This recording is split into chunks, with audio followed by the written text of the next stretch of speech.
Good morning, students. How are you? So in last lecture, we completed exercise 1.1. Today, I am going to start a new topic, large number in practice. In earlier classes, you studied about metric measurements, measurement of length, mass, and capacity. Length is measured in kilometer, meter, and centimeter. Mass is measured in kilogram and gram. Capacity is measured in liter and milliliter. ये सब छोटे छोटे class में पढ़ा था ना आपने. The basic unit of length is meter. The basic unit of mass is gram, and the basic unit of capacity is liter. This system of measurement of length, mass, and capacity is known as metric system. एक chapter होता था अलग से ही छोटी class में, metric measurement. उसमें हम length, मास और कैपेसिटी के बारे में पढ़ चुके हैं. अब एक छोटा सा रिवाइज कर लेंगे उसमें. We have learn that first learn about length. ठीक है, we have learn that we use centimetre as a unit of length. पता है सेंटीमीटर लेंथ की यूनिट होती है. For measuring the length of a pencil, the width of a book और notebook etcetera we use centimetre. तो centimetre का use हम कहाँ करते हैं? अगर हमें पेंसिल की चौड़ाई नापनी है या नोटबुक की चौड़ाई नापनी है तो we use centimetres.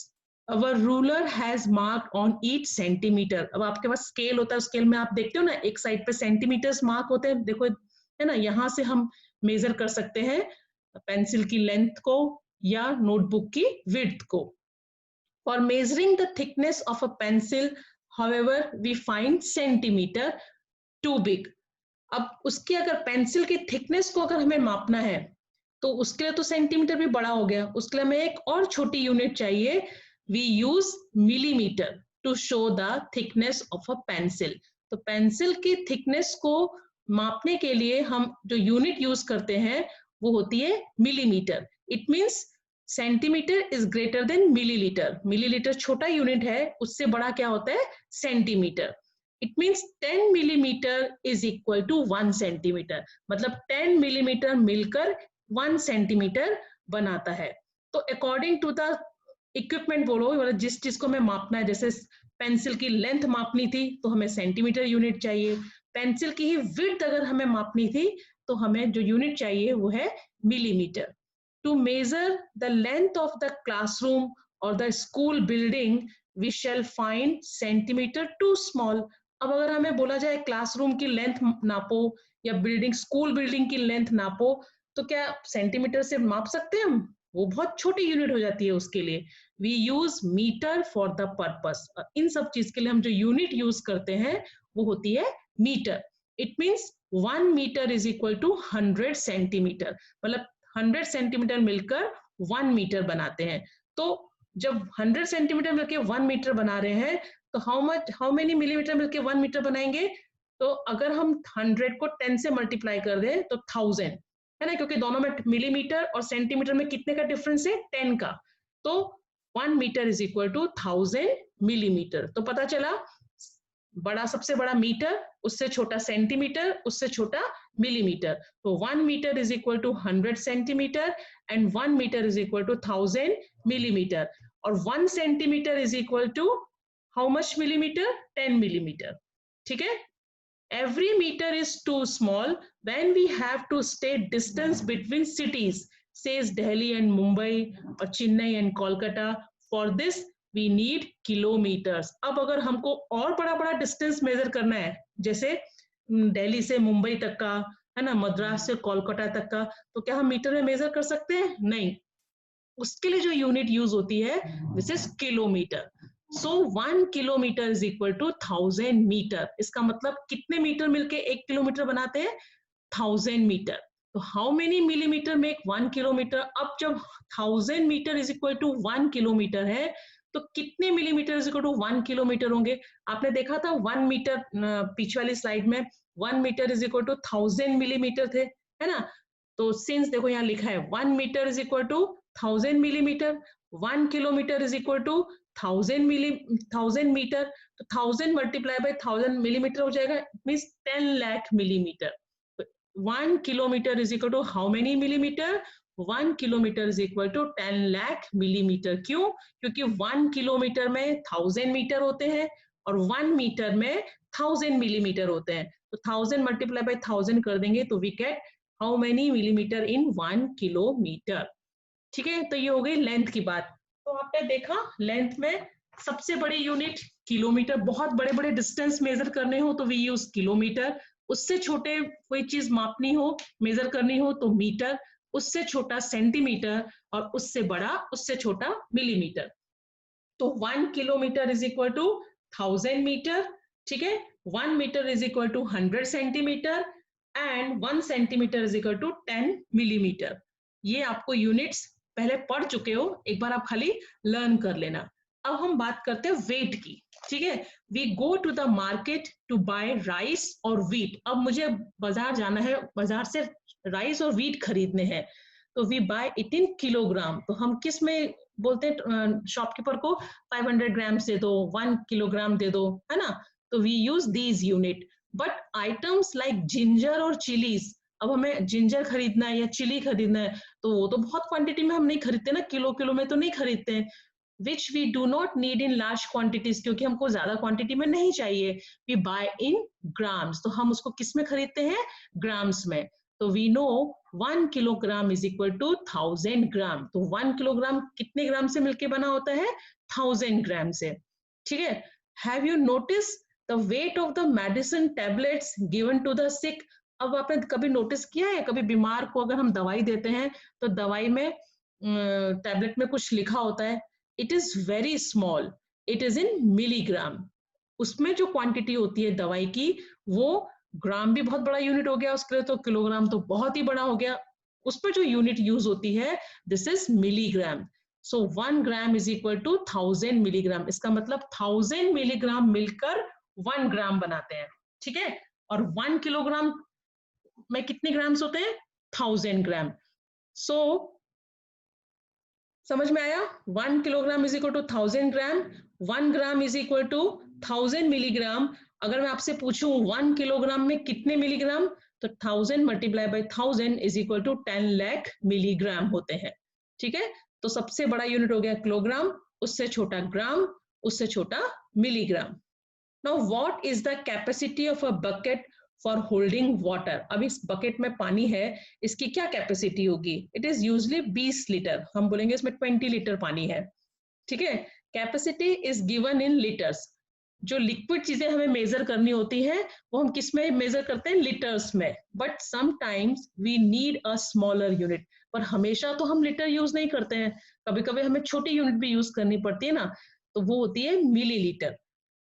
A bottle of hair oil, a cleaning liquid, or a soft drink have labels which give the quantity of liquid inside in milliliters. अब आप कभी भी देखना सॉफ्ट ड्रिंक की बोतल देखो या कोई भी लिक्विड फिनाइल की बॉटल्स होती हैं या ऑयल की बॉटल्स होती हैं, उसमें लिखा होता है 350 मिलीलीटर, 250 मिलीलीटर, क्योंकि वो बहुत कम कम क्वांटिटी में हम यूज करते हैं उसको, ज्यादा क्वांटिटी में नहीं लेते हैं।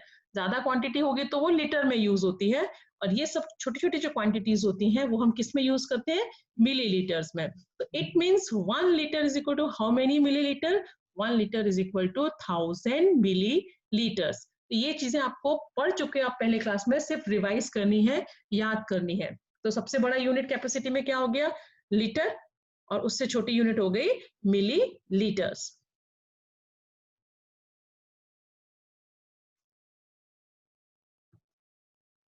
That in all these units we have some words common like kilo, milli and centi, है ना? सब चीजों में हमने देखा ये 3 यूनिट जो थी वो यूज हुई है, kilo, milli and senti.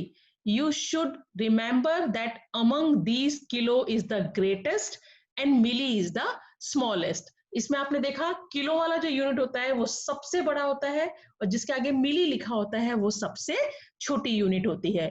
Kilo shows 1000 times greater, milli shows 1000 times smaller. देखा था ना आपने, 1 किलोग्राम इज इक्वल टू 1000 ग्राम, मतलब किलो जो होता है वो 1000 ग्राम ज्यादा बड़ा होता है, और मिलीग्राम जो होता है वो 1000 टाइम छोटा होता है, क्योंकि 1 ग्राम में 1000 milligram.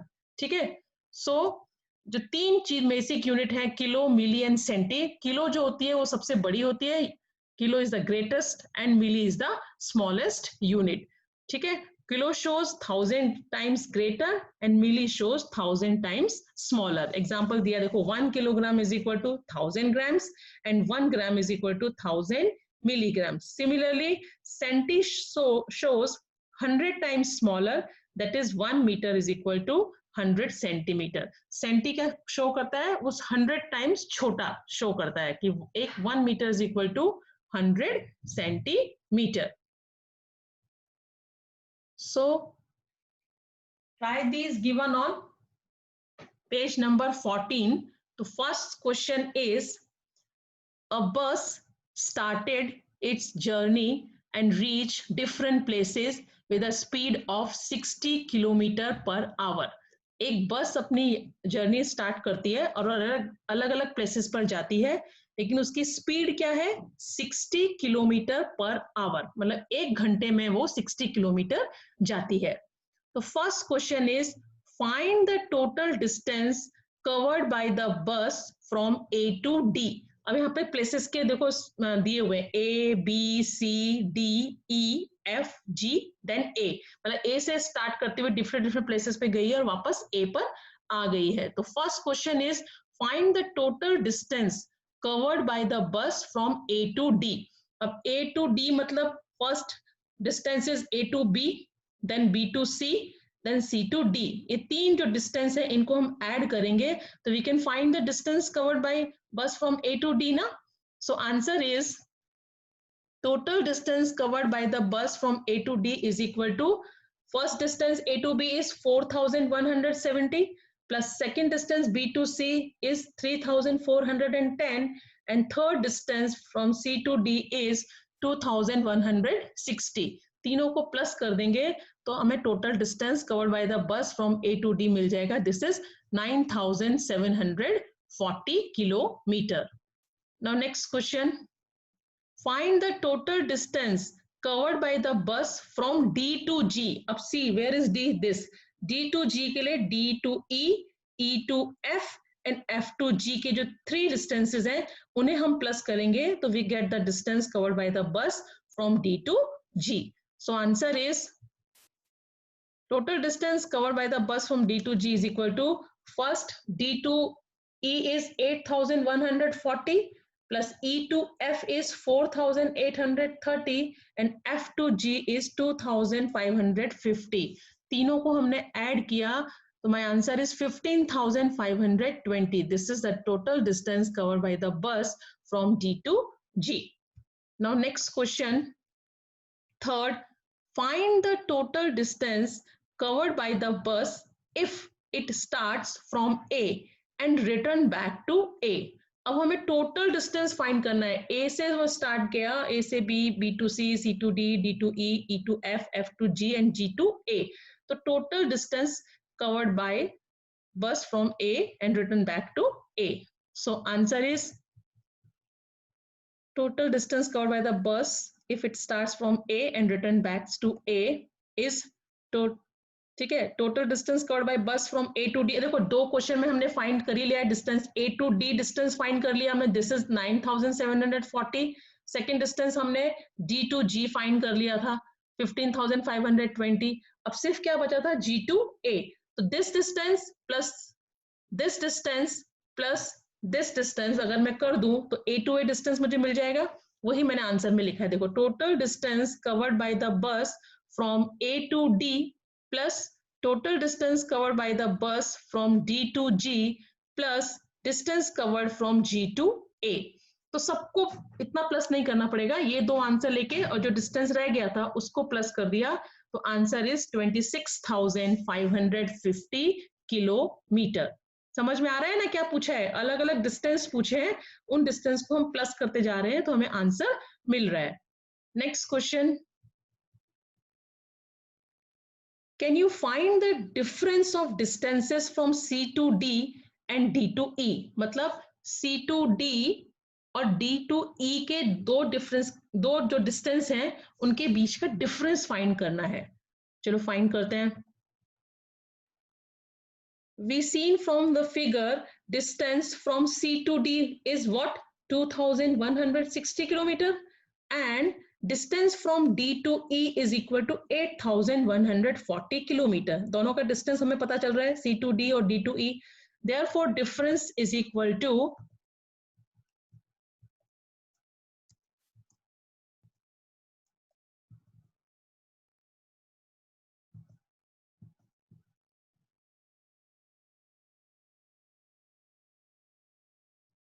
therefore difference is equal to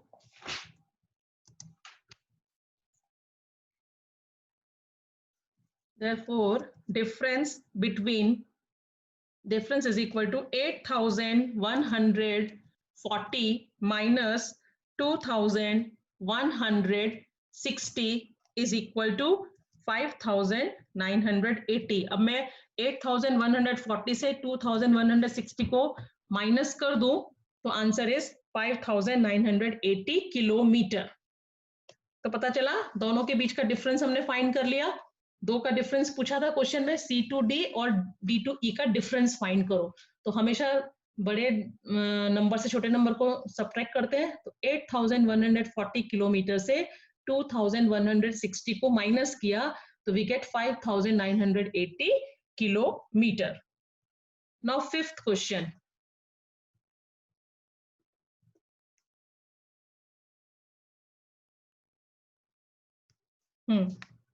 Fifth question is find out the time taken by the bus to reach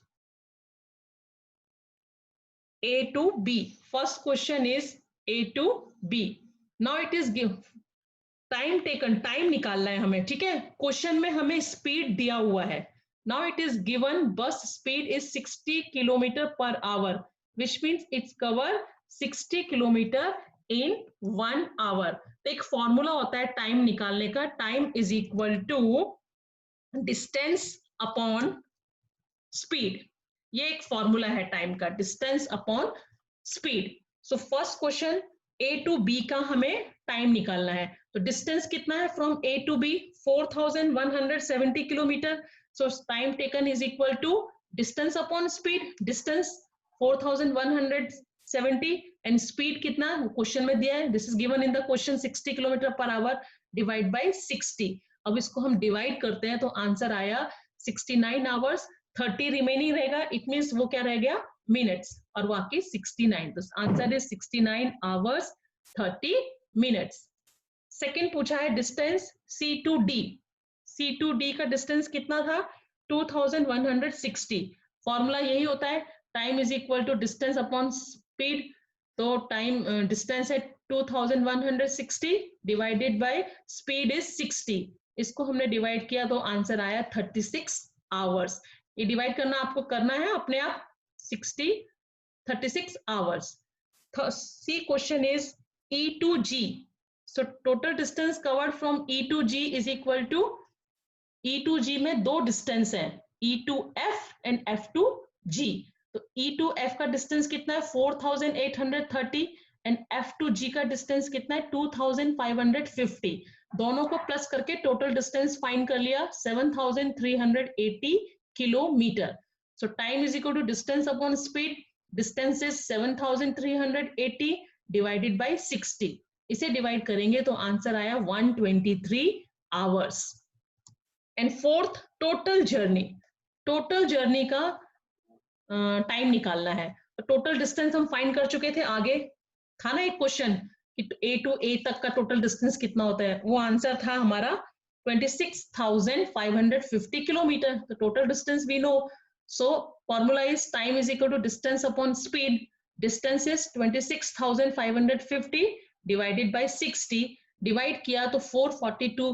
question आया 30 रिमेनिंग, तो वो हो गया रिमेनिंग मिनट, और 442 हो गया hours. So this is the time taken from total journey. So this is your first question of try these.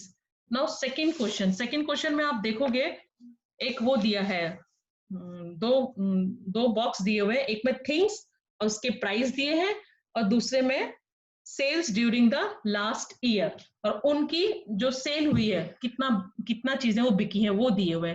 C apples, 40 पर KG, मतलब 1 केजी का रेट 40 रुपीज है। ऑरेंज 30 पर केजी। कोम्स 3 रुपीज फॉर 1 कोम, मतलब जब हम बालों में कंघी करते हैं ना कोम, वो एक जो है वो 3 रुपीज की। टूथब्रश 10 फॉर 1, एक टूथब्रश की cost 10 rupees. Pencil 1 for 1 rupees एक पेंसिल का। नोटबुक 6 फॉर 1, एक नोटबुक की कॉस्ट 6 रुपीज। सोप केक एक का 8 रुपीज। ठीक है, और वो कितने कितने जो बिके हैं वो यहाँ दिए हुए हैं। एप्पल्स बिके हैं 2457 केजी। ऑरेंजेस की जो सेल हुई है वो 3004 केजी। कोम्स की जो सेल हुई है वो 22,760। टूथब्रश की जो सेल हुई है वो 25,367। पेंसिल्स की जो सेल हुई है वो 38,530। नोटबुक्स की जो सेल हुई है वो 40,002। सोप केक की जो सेल हुई है वो 20,005। समझ में आ रहा है, यहाँ रेट दिया हुआ है और इस बॉक्स में कितने वो सेल हुए हैं वो क्वांटिटी दी हुई है। अब उसके नीचे क्वेश्चंस दिए हैं। तो first question is, can you find the total weight of apples and oranges Raman sold last year. Last year उसने कितने एप्पल और कितने ऑरेंज बेचे हैं और टोटल सेल पूछी है। तो वेट ऑफ एप्पल्स कितना है लास्ट ईयर का, 2457 और वेट ऑफ ऑरेंजेस कितना है 3004 केजी है ना।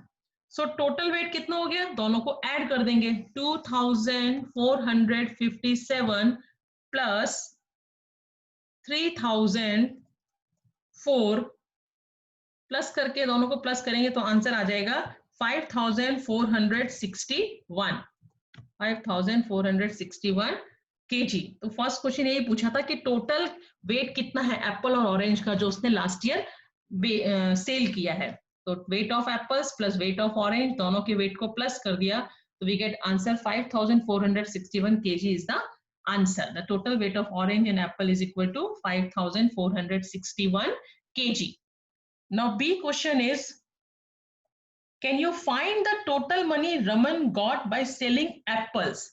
अब आप ये बता सकते हो कि एप्पल्स को बेच के उसको कितनी टोटल मनी मिली है। सो टोटल कितने एप्पल बेचे थे उसने, देखो cost of 1 KG of Apple कितना दिया है बॉक्स में, देखा आपने 40 रुपीज की। 1 केजी एप्पल वो 40 रुपीज में बेचता है और कितना उसने टोटल बेचा है। Weight of Apple stored 2457 KG.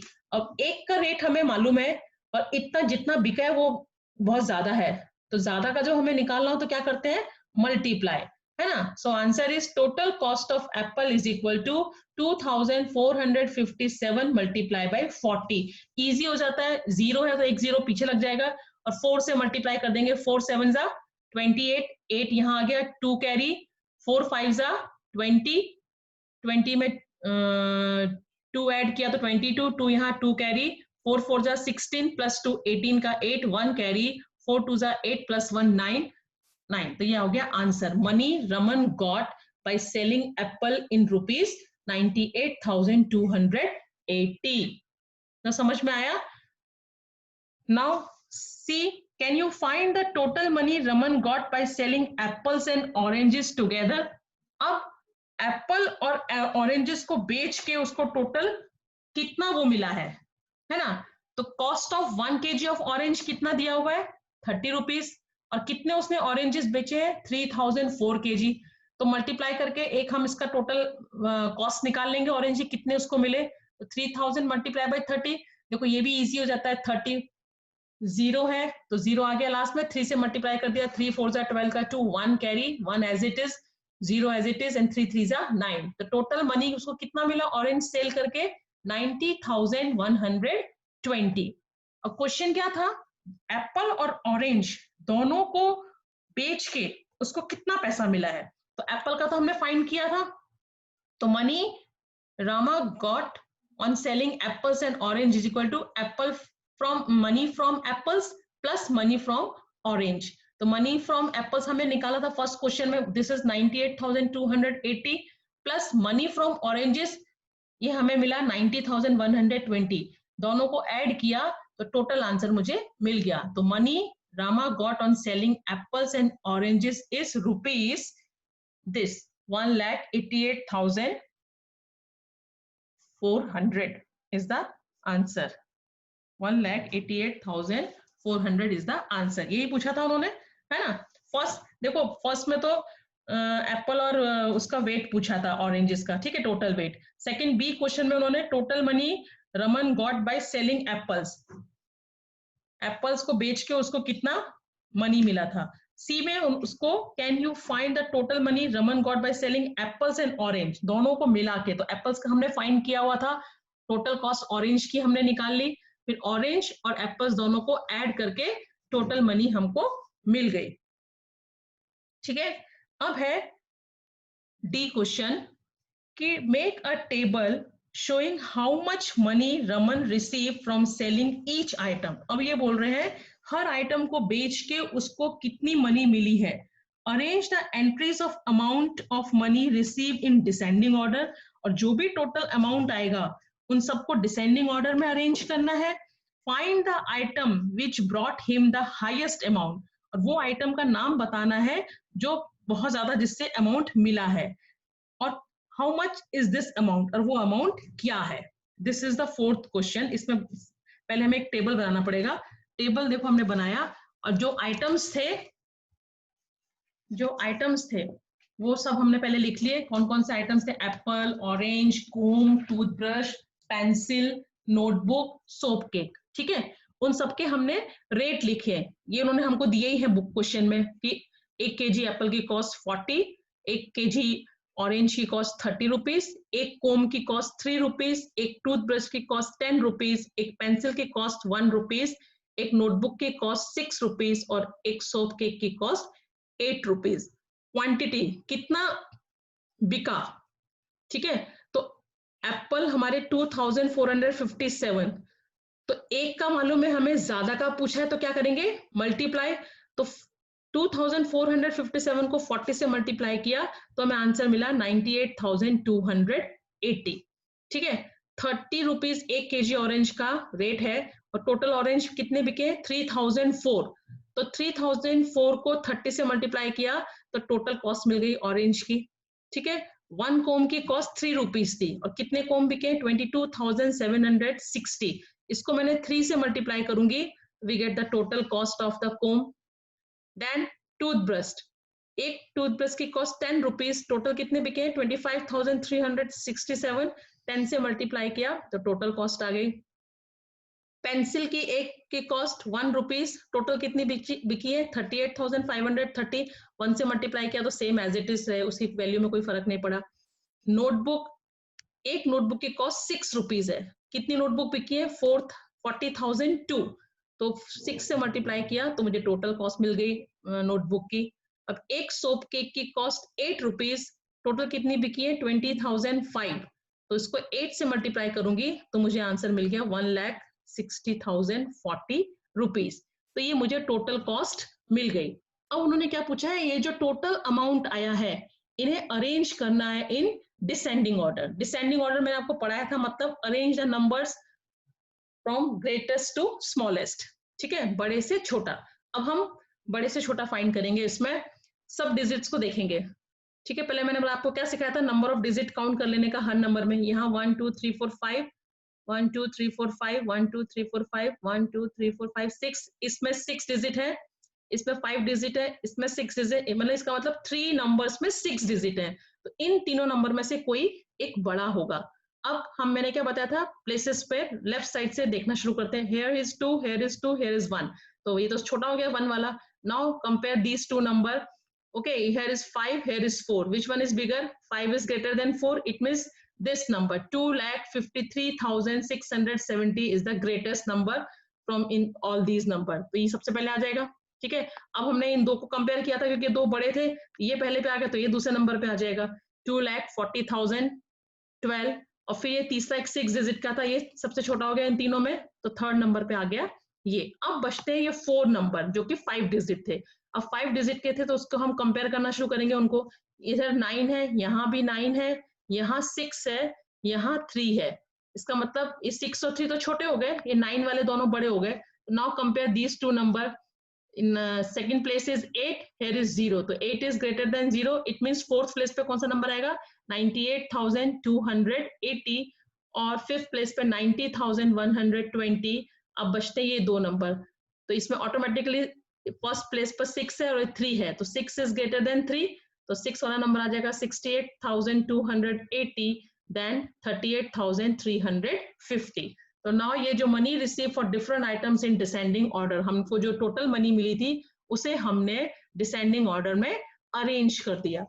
अब जो क्वेश्चन था वो क्या था, find the item which brought him the highest amount.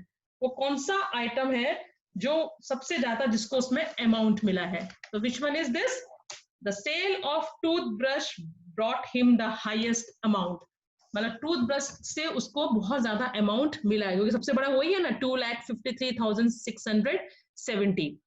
और कितना, how much, the amount is 2,53,670. तो समझ में आया. अब मैंने जो आपको ये ट्राई दीज के दोनों क्वेश्चन कराए हैं, इसका पीडीएफ मैं आपको भेजूंगी. ये दोनों क्वेश्चन आपको नोटबुक में लिखने हैं. Try these given on page number 13 and 14. दोनों ट्राई दीज क्वेश्चन के साथ आपको ये नोटबुक में करने हैं. ठीक है.